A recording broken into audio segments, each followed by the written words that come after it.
Hélène Lallet, bonjour. Bonjour. Vous êtes agent immobilier à la tête du cabinet Lallet, spécialisé dans l'immobilier de commerce. Le fonds de commerce est un instrument essentiel pour l'exercice d'une activité commerciale. Sa vente est une opération courante mais complexe. Pouvez-vous nous expliquer pourquoi ? C'est une opération complexe parce que sont en présence non seulement le vendeur et l'acheteur, mais également le bailleur, souvent la copropriété et puis fréquemment les services municipaux. Pourquoi le bailleur joue-t-il un rôle essentiel ? Le bail est le moteur du fonds de commerce. Aucun bail n'est semblable à un autre, contrairement à ce qu'on pourrait penser. Lorsqu'on prend un mandat de vente, il faut examiner très attentivement un bail parce qu'il y a souvent des surprises. On peut avoir des clauses très particulières qui peuvent faire échec à une vente, notamment lorsque le bail prévoit que la taxe foncière est mise à la charge du preneur, lorsque l'on prévoit dans le bail que le bailleur a un droit de préemption et qu'il peut l'exercer dans certaines conditions. Donc le bail et l'intervention du bailleur sont essentiels dans une vente de fonds de commerce. Vous avez évoqué les copropriétaires et les services municipaux. Pourquoi ?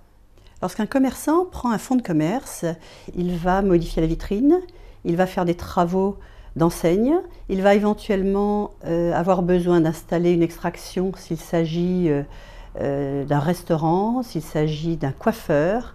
Et pour toutes ces modifications du local, il va avoir besoin de l'autorisation des copropriétaires, il va avoir besoin éventuellement d'une inspection des services municipaux et de l'autorisation des services municipaux pour ces types de travaux. La multiplication des intervenants explique donc la longueur de l'opération ? La multiplication des intervenants, oui. La multiplication des démarches également, puisqu'on peut compter en moyenne un délai de 2 à 3 mois entre la signature d'une promesse et la signature de la cession définitive.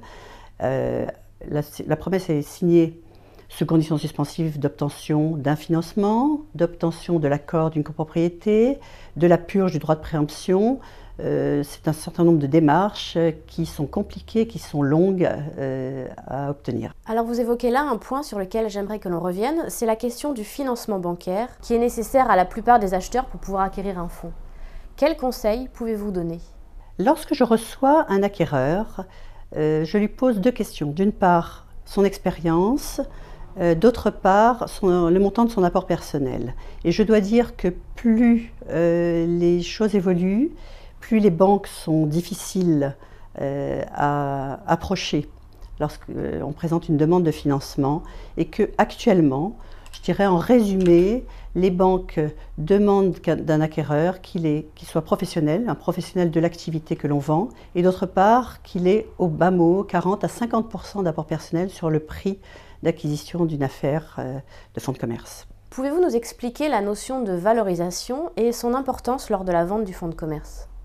La valorisation d'un fonds de commerce dépend d'un certain nombre de facteurs et selon le type de commerce, la valorisation n'est pas effectuée de la même façon. Je prends l'exemple d'un restaurant. Un restaurant est évalué en fonction du chiffre d'affaires plutôt dans une fourchette entre 45 et 80% du chiffre d'affaires, selon que le restaurant est plus ou moins gastronomique.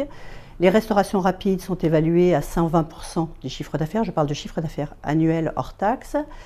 Si on prend un autre type de commerce, des commerces de coiffeurs par exemple, on va retenir entre 45 et 65% du chiffre d'affaires pour valoriser un commerce.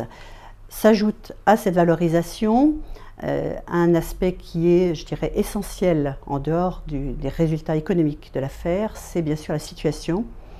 Nous avons des emplacements numéro 1, des emplacements secondaires ou des emplacements difficiles à vendre malgré un bon chiffre d'affaires. Donc, en dehors de ces 2 aspects, on rajoute aussi le montant du loyer. On y revient toujours, c'est toujours le bail. Plus un loyer est cher et plus l'affaire va être difficile à vendre et du coup, moins le prix de vente sera élevé. Prenons à présent l'hypothèse du changement d'activité, autrement dit la problématique de la déspécialisation. Que pouvez-vous nous dire à ce propos ? Parler de déspécialisation, c'est évoquer la cession du droit au bail.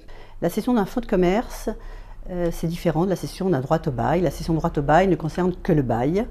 La cession d'un fonds de commerce englobe non seulement la cession du droit au bail, mais englobe la cession de la clientèle, la cession du matériel, la cession de l'enseigne, la cession du non commercial, la cession de l'aménagement éventuellement.